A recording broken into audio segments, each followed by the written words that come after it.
right, well. And I want to direct your attention to the beginning of that chapter there. This evening I want to preach about the subject of finishing well in regards to the Christian life, the Christian race that we're running, and just some tips about getting through it and practical things. But specifically I want to start out right here in 2 Timothy chapter number 4 where it says in verse number 1, I charge thee therefore before God and the Lord Jesus Christ, who shall judge the quick and the dead at his appearing in his kingdom, preach the word, be instant in season, out of season, reprove, rebuke, and exhort with all longsuffering and doctrine. For the time will come when they will not endure sound doctrine, but after their own lust shall they heap to themselves teachers having itching ears, and they shall turn away their ears from the truth, and shall be turned unto fables. But watch thou in all things, endure afflictions, do the work of an evangelist, make full proof of thy ministry. For I am now ready to be offered, and the time of my departure is at hand. I have fought a good fight, I have finished my course, I have kept the faith. Henceforth there is laid up for me a crown of righteousness, which the Lord, the righteous judge, shall give me at that day, and not to me only, but unto all them that love his appearing. So I believe that this was the Apostle Paul's last letter that he wrote. I believe that this was shortly before he was going to be put to death. I understand that people have different opinions on that and think that he might have lived longer than that, but the Bible just doesn't specifically say. And if you have that opinion, I don't think that really matters that much. Because I think while he was writing this, even if he didn't immediately die afterwards, he was under the impression that he was going to, right? So basically up to this point in his life, he's saying that though he's about to die, he doesn't regret it because he knows that before that, he lived a good life, he ran a good life, he followed the Lord before that, so he didn't have any regrets. But I specifically want to just talk about the whole idea this evening. I want to compare specifically about like preparation for actual races in this world and just the things that go into it and compare it to the Christian life and how some of those things work out. It's a little bit of a different style of message than I'm used to preaching, but to be honest, I was down south this week. I was in North Carolina. I had some good barbecue and hung out with a bunch of Southerners, and I just kind of thought, I'm going to preach a Southern style message tonight because I think that every once in a while that stuff is okay. So think about this for a second. How people have heard the phrase a lot of times about how the Christian life is not a sprint, it's a marathon. And it's like people know that, but they don't actually sit back and think about what it really means. And it's like, I know the Christian life is not a sprint, I know it's a marathon, and then that same person will just take off running as fast as they can, going down the Christian life, and then they get tired and they fall by the wayside and they just kind of go off and don't do much.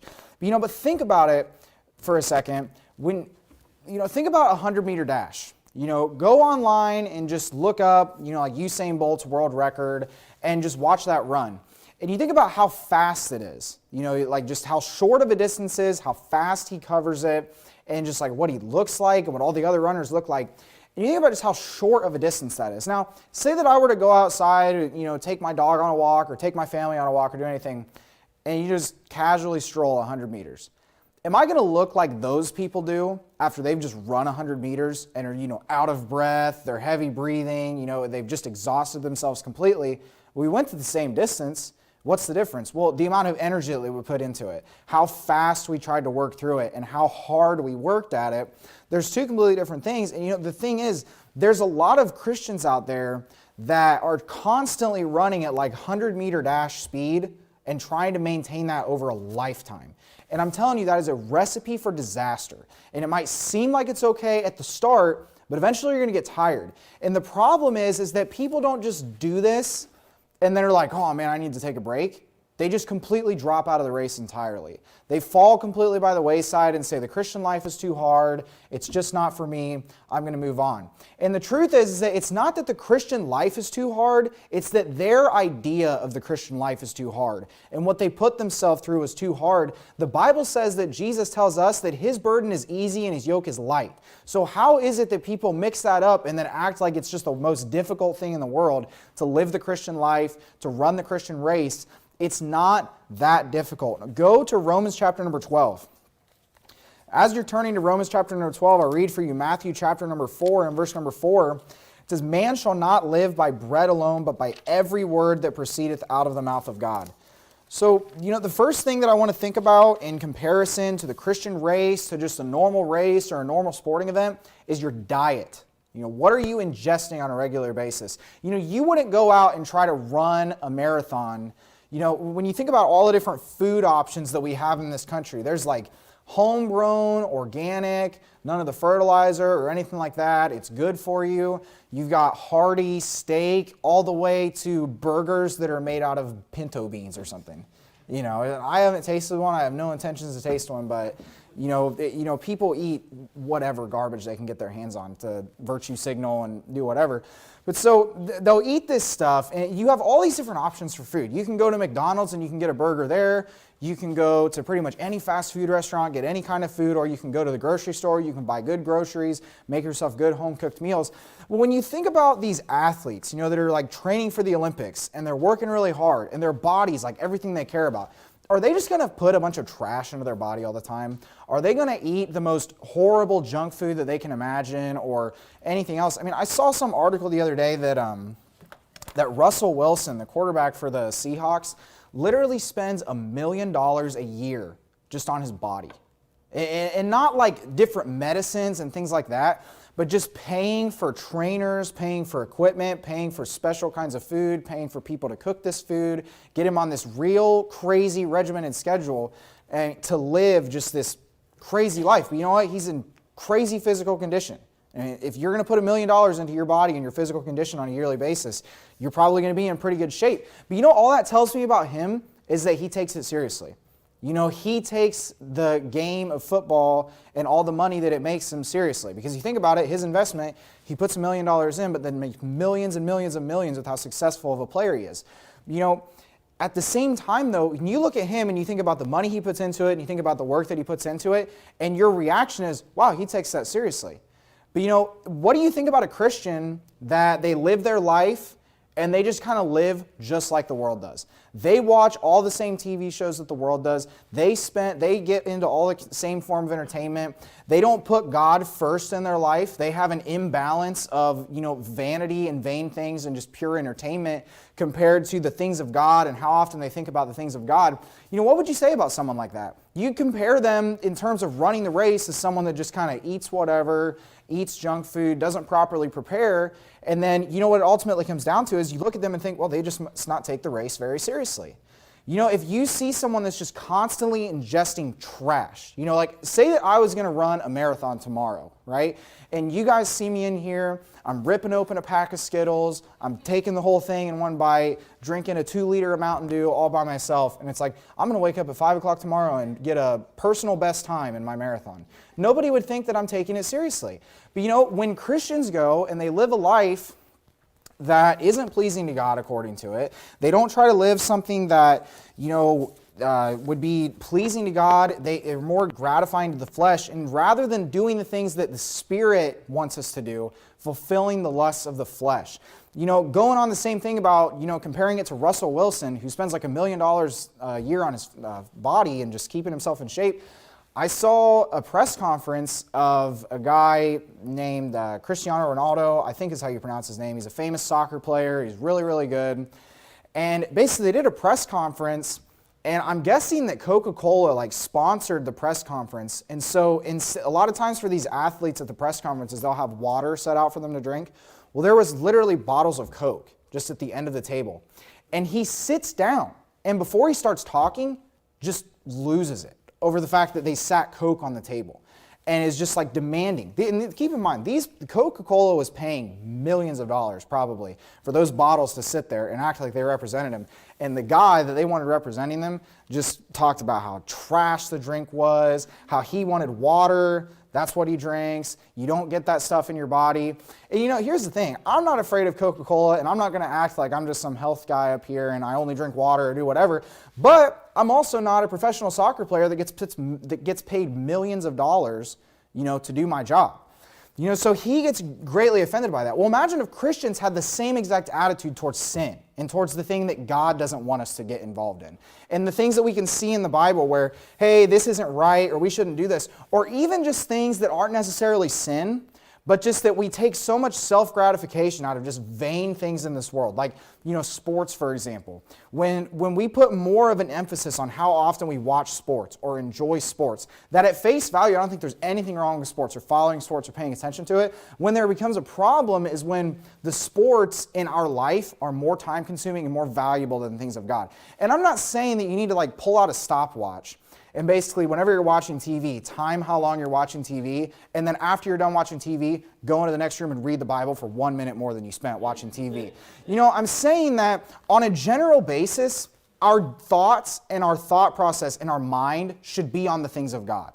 If you find yourself just worried about all the things of the world all the time, and you're just constantly worried about what's going on with sports or what's going on in the entertainment world or what's going on just with any little thing that this world has to offer you, and you don't find yourself thinking about the things of God and thinking to yourself about what God thinks about what you're doing, you have an imbalance in your diet, and you're not going to be able to run a successful race because you'll be trying to run the race, but then you're not, ingesting the right things. If I were to go out and try to run a marathon after eating nothing but Skittles and sugary drinks or whatever, I'm not going to make it very far.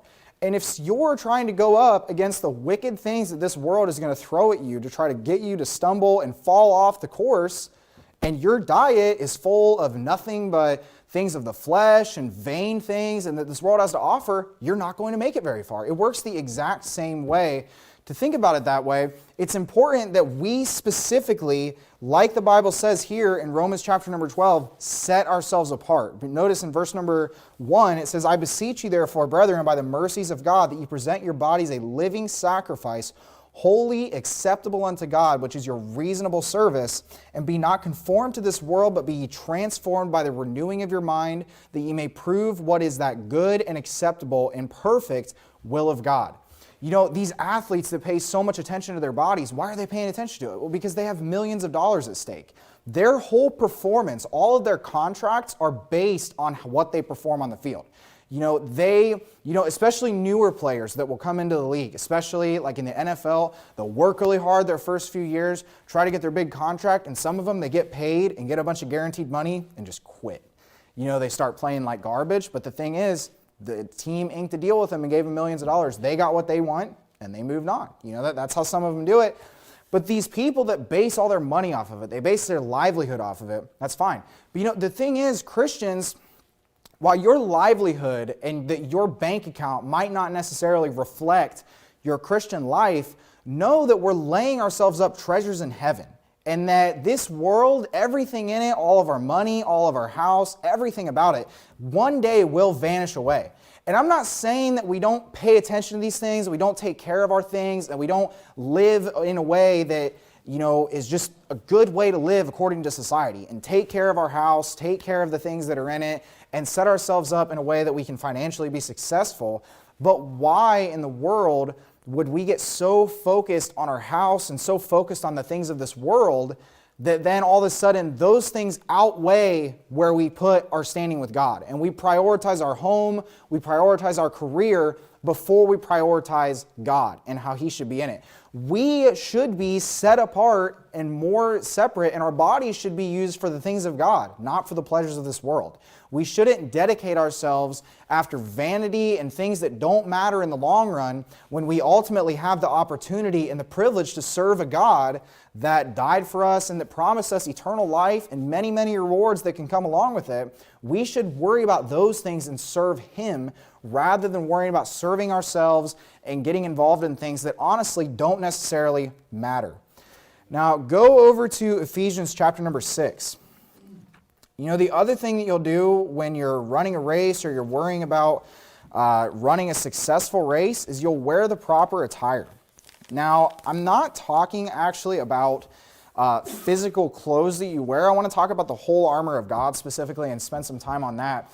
But, to compare this to when you're running or whatever, I don't know how many of you know, but I was a competitive swimmer. I did a bunch of stuff with that. And let me tell you something. When it comes to what we wore and the things that we did in order to improve our times, it is ridiculous. You would have full-grown adult men shaved, cleaner than a woman, in terms of just no body hair, nothing. I mean, I took it to a bit of an extreme when I was a kid, and I literally shaved my eyebrows off. But I mean, it's just like every bit of your body. There's none of it. Your legs don't have hair, your arms don't have hair, your chest doesn't have hair, your back doesn't have hair, completely shaved. And you say, does it really make that big of a difference? Honestly, it makes some. And I'm not saying it makes like you're going to drop like 5 seconds off of your 30-second swim, but you'll drop a couple hundredths of a second, and sometimes that's what the race comes down to.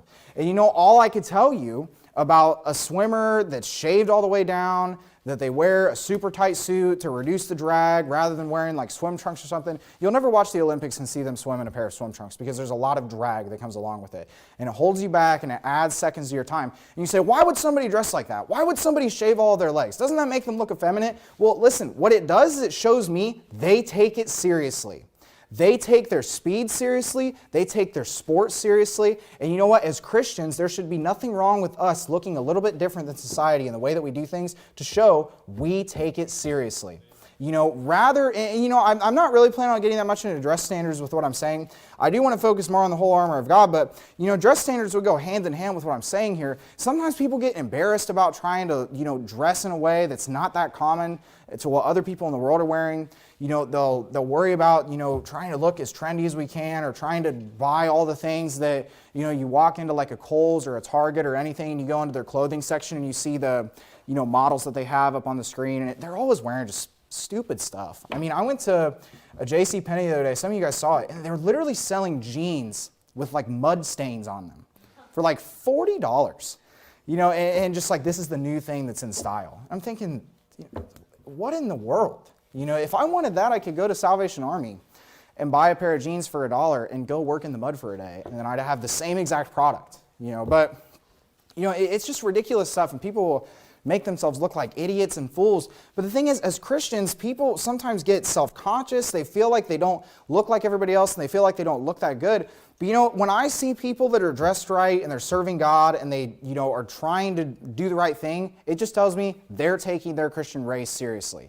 They are doing things above and beyond what is required for them in order to go to heaven, which is just faith in Jesus Christ. Anybody can be saved by faith, but in terms of earning their rewards, in terms of taking the race seriously, there's a completely different look to that type of person than just any other person in the world that lives a normal worldly life and still gets saved. It just shows they're taking it seriously. But in Ephesians chapter number 6, we have this passage about the whole armor of God, and I think it's a really, really important thing to focus on and the things that are contained in this part. In verse number 10, we're going to start reading Ephesians chapter 6. It says, "Finally, my brethren, be strong in the Lord and in the power of his might.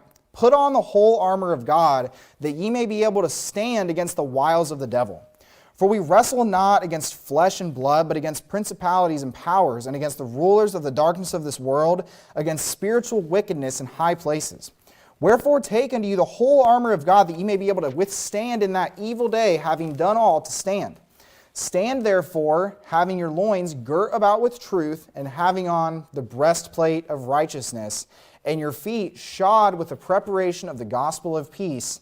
Above all, taking the shield of faith, wherewith you shall be able to quench all the fiery darts of the wicked." And I want to spend some time about thinking about the shield of faith, because obviously we don't physically walk around with a giant shield that said the shield of faith and block all these things away. But this life on a regular basis gets more difficult and harder to live. The country that we live in gets more wicked by the day. The things that we have to deal with get more wicked. And it's up to us to have a heart full of faith and just making the conscious decision to serve God no matter what, and being able to hold up the spiritual shield of faith and hide us from all the fiery darts of the wicked. Because sometimes what people think the fiery darts of the wicked are is like driving down the road and you get a flat tire on your car. Or just like having something bad financially happen to you. Or just any one of these little minor inconveniences that literally everybody in the world, whether they're a Christian or not, has to deal with. But when I think of the fiery darts of the wicked, obviously I believe that those are coming from Satan or from demons or whatever. And the whole purpose of, shooting darts at a Christian would be to eventually get them to just stop serving God at all. Because isn't that what Satan wants? He wants us to not serve God. He wants us to not think on the things of God. So shooting us with fiery darts, I would imagine the purpose is to not have us serve God anymore, and to not think about the things of God, and not have our bodies as that set-apart sacrifice that we read about in Romans chapter number 12, where we're showing we're taking the Bible seriously, we're thinking about the things of God, and seriously considering them.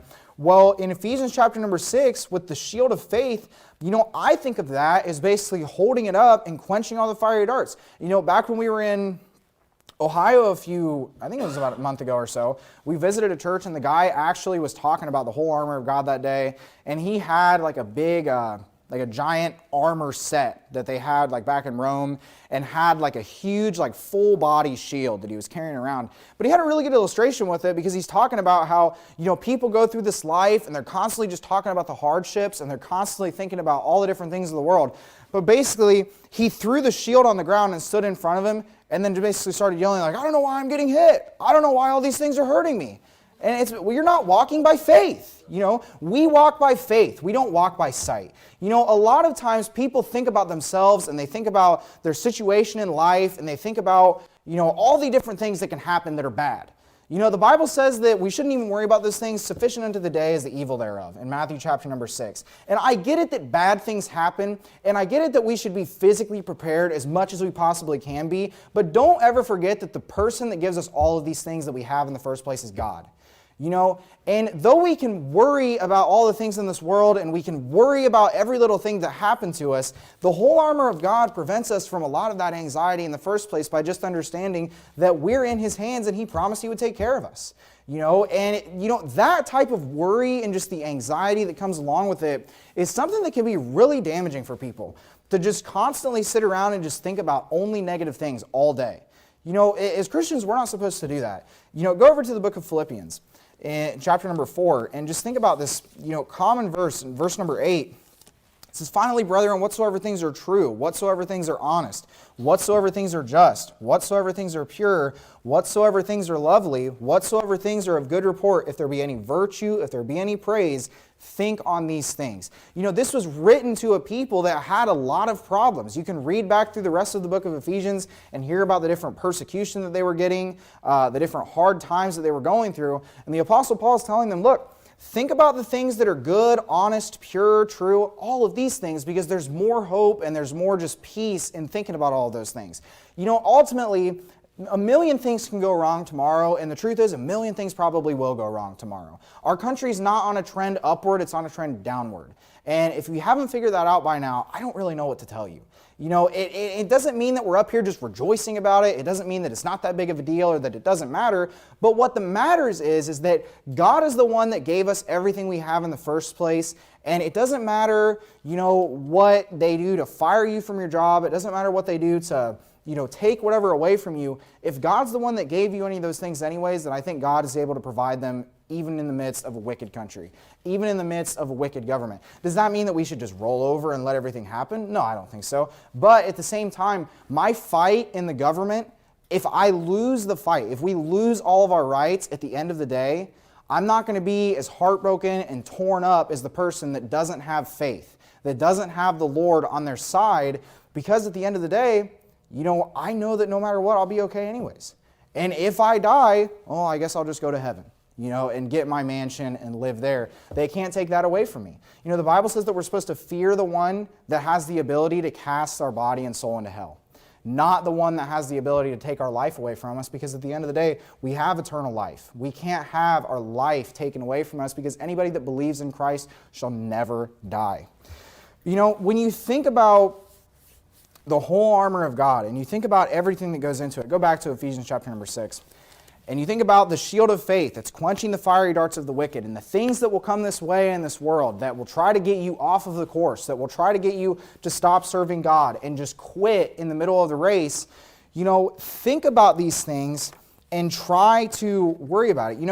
When you think about the whole armor of God, compare the shield of faith, or compare any of these things to the people that just religiously wear their masks. In the idea that they think, because listen to me, wearing a mask is a decision built upon faith.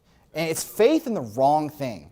It's faith that the mask is able to protect you from any viruses or any sickness, and that it's going to keep you safe and secure and all these other things, which is actually what God is supposed to do for us, right? But the thing is, so you see people religiously wear these things around. I mean, they'll walk into places that the sign's not even on the door, and just they have it as soon as they get out of their car to when they walk in. Why? Because they have religiously, by faith, convinced themselves that that thing is necessary, or they will get sick and they will be severely hurt. Well, here's the thing. They do it without shame, so why would we walk around in shame of God? Why would we walk around in shame, not dressed in the proper attire for our Christian race? These people aren't worried about doing it, and their God is the government, And we have a God bigger than the government that has every government of the world on his shoulders. But then Christians will walk around and be ashamed of the fact that they're a Christian. They'll be ashamed of running the Christian race and fall by the wayside, whether it be because they overexhaust themselves or just halfway through they just decide that it's just not for them. Listen, the Christian life is for everybody. It's not that difficult. It's not that hard. It's not that overbearing. It's easy. It's something that he gave to us. His commandments are not burdensome. They're not ridiculous. But going on to say that, at the same time, though we should run our race, though we should run it hard, we should run it, to serve God, and we should run it as if we're taking it seriously, I do also believe that it's important to get your proper rest and pace yourself throughout doing it. Go to Mark chapter number 2. Mark chapter number 2. Now, I'm taking you to a passage that talks about the Sabbath, and I completely understand that the Sabbath is done away with, and that our Sabbath is done away with in Christ. It's not a commandment that we're responsible of keeping anymore. But I do think that there's some decent principles that we can get just from the Sabbath in general and from what Jesus says here in Mark chapter number 2, beginning in verse number 23. It says, "And it came to pass that he went through the cornfields on the Sabbath day, and his disciples began as they went to pluck the ears of corn. And the Pharisees said unto him, Behold, why do they on the Sabbath day that which is not lawful? And he said unto them, Have ye never read what David did when he had need and was an hungered, he and they that were with him? How he went into the house of God in the days of Abiathar the high priest, and did eat the showbread, which is not lawful to eat, but for the priests, and gave also to them which were with him? And he said unto them, The Sabbath was made for man, and not man for the Sabbath. Therefore the Son of Man is Lord also of the Sabbath." So rest is a vital, important thing for the Christian life. Like I said earlier, with the person, when you're watching them run the 100-meter sprint, by the end of that 100 meters, they're exhausted. And the point is, that's what they trained for. That's their race. Well, you know what? The Christian life is not a 100-meter dash. It is a lifelong race. And, the thing is, when you're running 100 miles or you're running, an entire lifetime, which is what we're doing as a Christian life, we don't know how long our life is going to last. We don't know the things that are going to come at us. So you know what? Don't run like you're going to die tomorrow. Run like you have a whole life ahead of you and pace yourself out through that. Because, one thing that I've seen, I've been saved for 6 years now. And, unfortunately, 6 years is long enough time to see plenty of people come in and just ready to take the whole entire world on. And a few years later, or sometimes even a year later, they're just done and not even serving God at all. And the thing that I've learned from that is basically don't let other people come and try to out-spiritual you and act like they are just, over the top. And it's like, wow, this guy just got saved yesterday, and he's got higher standards than me. And he's, reading more chapters of the Bible a day than me. And he's going soul winning for more hours than me. No, you come up with your pace. You run your race, and you think about what you can do. Don't worry about what everybody else is doing. Because the thing is, I've seen it so many times where people will get saved, and then they're just like, I'm changing every single aspect of my life with the snap of a fingers. And they do it super fast, and they get real high-minded and real over-the-top, just ridiculous standards right off the bat. And I wanted to talk about this family that I saw one time. They have a big TV show, and at first I watched it just because it kind of interested me. But I didn't watch it anymore because eventually it started getting really bad. But basically it was this family called the Plath family. And they lived down south. It might have been Georgia or Alabama or somewhere down there. And basically they were a super religious family. They were one of those families that was too good to even attend a church. They had house church, and they made their girls dress like they were in the Amish and had all these just ridiculous standards. But one of them that really jumped out to me was that the kids were never allowed to have any form of sugar whatsoever. You know, they weren't allowed to have pop, they weren't allowed to have ice cream, they weren't allowed to have candy. And look, I'm not saying that, you know, your kid's diet needs to be just nothing but ice cream and pop and candy, but, you know, forbidding it and saying that it's bad and all these other things, I think that's kind of bizarre for a kid. You know, that's just my opinion, but the thing is, what they did is they basically set this up in their kid's life, that it was like a sin to drink Coke, or it was like a sin to drink ice cream. Well, you and I know that Coke or ice cream or any one of these other things in moderation is not a sin, right? And that it's not even harmful, and that I would even say that it's beneficial just to enjoy something every once in a while. You know, I'm up here and I'm talking about avoiding vanity and all these other things, but please understand, you know, a little bit of fun and just relaxation is okay every once in a while. You know, last year during Christmas time, I heard there was something, I don't even remember what it was, but my wife and I were going through and people were talking about like their Christmas traditions. And it's just like going down the list of just like all these things, like we gather around as a family and read the Bible and all these other, and sing hymns. And I'm thinking like, I turn on like Elf and watch all these other Christmas movies and things like that. And it's like, you're like, well, you know, Christmas was all about Jesus. Yeah, but you know what? It's okay to have fun every once in a while. You know, and if you have those standards, then fine. But I'm telling you, I don't plan on doing this thing for just a couple years. I plan on doing it for a lifetime, and I'd like to laugh and enjoy myself every once in a while. You know, I don't feel like I need to wear my shirt and tie and just be no fun in any case of mind. The only thing I can do is read and memorize the Bible and go soul winning. It's okay to have fun every once in a while, right? But these people, they get so concerned about all these little things. Well, you know, what eventually happens? Well, their kids, every time the parents go away, they get one of their older siblings to go to the grocery store and bring them home a bunch of pop and candy and ice cream and all this stuff and just load up on it. But there's something psychologically, though, that happens there, where basically it's like mom and dad are giving me all these rules and they're telling me that Coca-Cola and the candy and ice cream and all these things are bad. Well, I had all of that stuff. I'm perfectly fine. In fact, I enjoyed it. Mom and dad also said that alcohol is bad. Maybe I'll go drink alcohol and alcohol won't be that bad. And I'm telling you right now, every single person in this room, you could go to the store and buy a bottle of beer and go home and drink it, and it probably wouldn't ruin your life.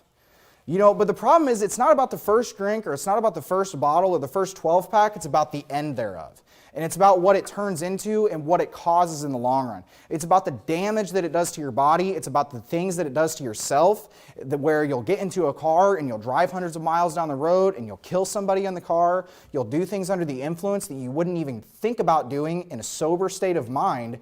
Those are the things that damage you. But, you know, people do this thing with standards where it's like the same exact thing. You know, in my opinion, what the Bible teaches is that, you know, the definition of modesty, basically, in terms of like, you know, what we should wear on our legs is from the waist to the, you know, to the knee. I think that we should cover that. I think the Bible's clear on that. But, you know, sometimes people take it to an extreme.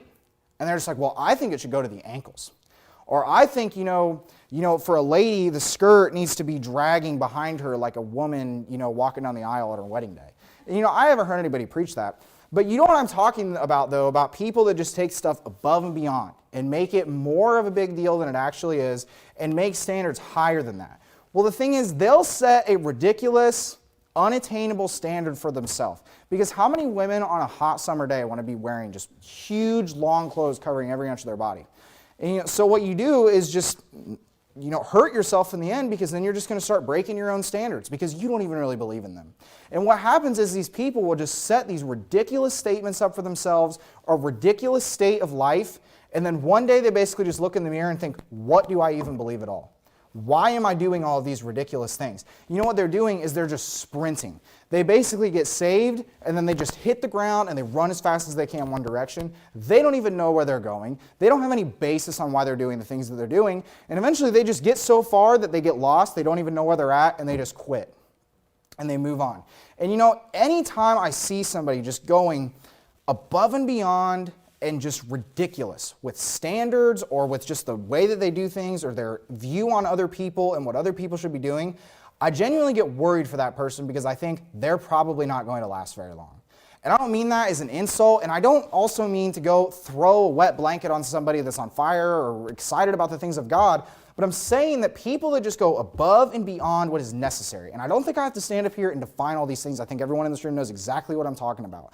But people that just go absolutely above and beyond ridiculous, and then years later, they're not serving God anymore or not doing any of these things. So when someone comes along and they're just over the top, they're ridiculous about things, they can't ever calm down and they can't ever relax and they can't ever let themselves have fun, I genuinely worry for those people, and I hope that they consider what they're doing to themselves by not really letting themselves enjoy just basic things, that this world has to offer. I don't believe that God set all of these wonderful things in this world, that there's nothing wrong with them or there's nothing sinful about them, for us basically to just sit back there and cross our arms and pout about the fact that we can't have anything to do with them. I think there's plenty of things that this world has to offer, that Christians should enjoy. And, we're coming right up on Christmas time. I think there's plenty of things, that this world has to offer that Christians can take part in, and they're not being worldly because of it. I plan on taking my family out to Chicago and going and look at Christmas lights and do all these other things. Go up to some of the, like the Lincoln Park area and how they decorate it up there and just all the beautiful things there. And it's like, yeah, but, Chicago's wicked and they do all these other things too. Well, am I going there and taking part in those things, or am I looking at Christmas lights, And do Christmas lights, preach the gospel or talk about the birth of Christ? I'm just trying to enjoy myself, I'm trying to give myself a break and just enjoy things. And honestly, I think people, if they would give themselves breaks more often, they would feel a lot better about serving God on a regular basis and not get just grudgingly going out soul winning, grudgingly come to church, grudgingly singing hymns, grudgingly giving your tithe or any offerings that you give. Do these things out of love and out of a pure heart that you're actually excited about serving God. That's how you're going to keep on running the race. If you want to just get involved in the Christian life and start running the Christian race and all the things that have to do with it, but your motive is basically just impressing other people or trying to do all these amazing things and whatever else comes into that category, you will not make it very far. You're not going to make it anywhere because you are quickly going to run out of that steam, because eventually you're going to realize that people don't really care about the things that you do and any of these extra things, that ultimately your race and your life and your decision to follow Christ and the things that are contained in the Bible comes based upon what you want to do for God. It's a direct relationship. It's not about your relationship with this church. It's not about your relationship with any pastor or any person that you think about. It is about you and God and between you alone. Go to John chapter number 16. John chapter number 16. Obviously, when you're thinking about a long distance race and you're thinking about all the things that go into that, I wouldn't basically come out and say that the farthest distance I've ever ran is like 100 meters. The only thing I do is just run 100 meters. And I just do that over and over and over again. And then basically wake up the next day and decide, I'm going to go run a marathon today. I don't train for it. I don't do anything to it. I think that exercise is an important thing to work towards. And I think that you can see examples of, what I would call spiritual exercise in the Bible. John chapter number 16, in verse number 1, it says, "These things have I spoken unto you, that ye should not be offended. They shall put you out of the synagogues. Yea, the time cometh that whosoever killeth you will think that he doeth God's service. And these things will they do unto you, because they have not known the Father nor me. But these things have I told you, that when the time shall come, that ye may remember that I told you of them. And these things I said not unto you at the beginning, because I was with you." Now right there you would have all these like cult leader, text analysis experts come along and say that, oh, Jesus is a bad person because he was withholding information for them. Well, he was withholding information for them for his own good. Some people get really caught up into this stuff, and I understand in some aspects of it about withholding information. I don't think that withholding information is just a good thing all the time, but to sit back and say that just period, withholding information is bad, sometimes people would be given that information and it would kill them, or it would just disrupt them and mess them up.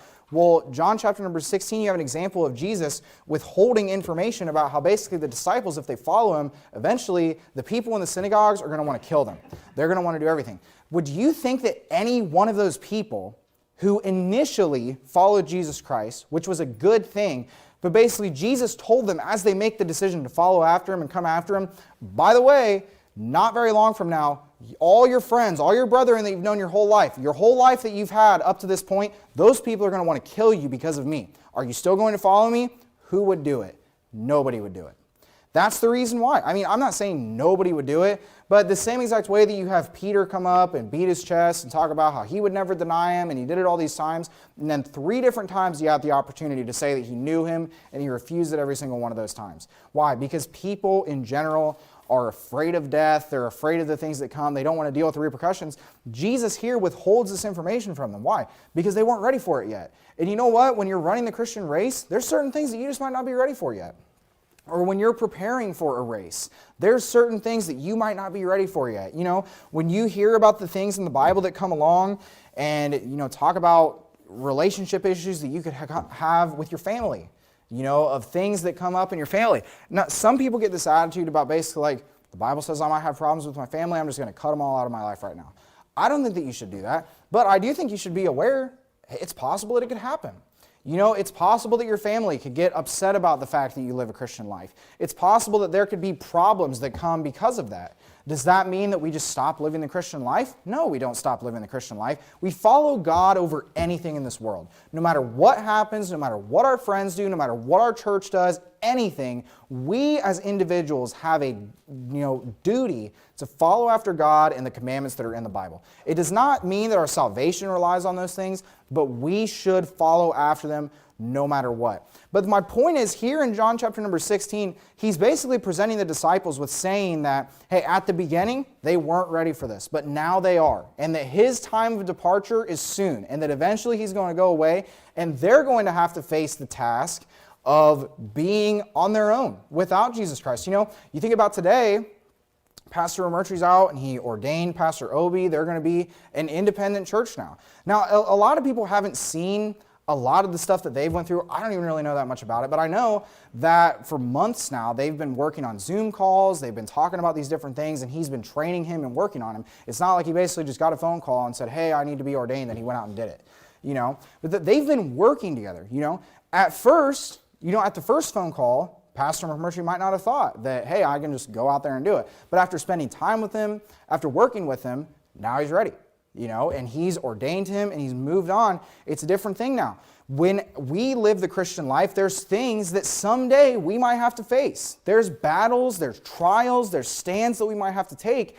And at face value, a new believer that just gets saved out soul winning is not going to be ready or not going to be capable as all the things that someone who's been in it for the long run is going to be. Now we as Christians should be exercising and focusing on the things of God and worrying about all the things. You think about all the disciples and what they did. What were they doing up to this point? In between when they first met Jesus up to now where Jesus is about to depart from them, they worked.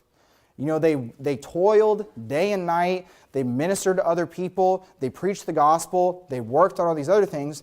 It's like sometimes Christians get this attitude where they're super, super excited about, the fact that things are going pretty south in this world and that it might get harder to be a Christian. And now I'm really going to serve God. But if you didn't do it any of the times when it was easy, you are not going to do it when it's hard.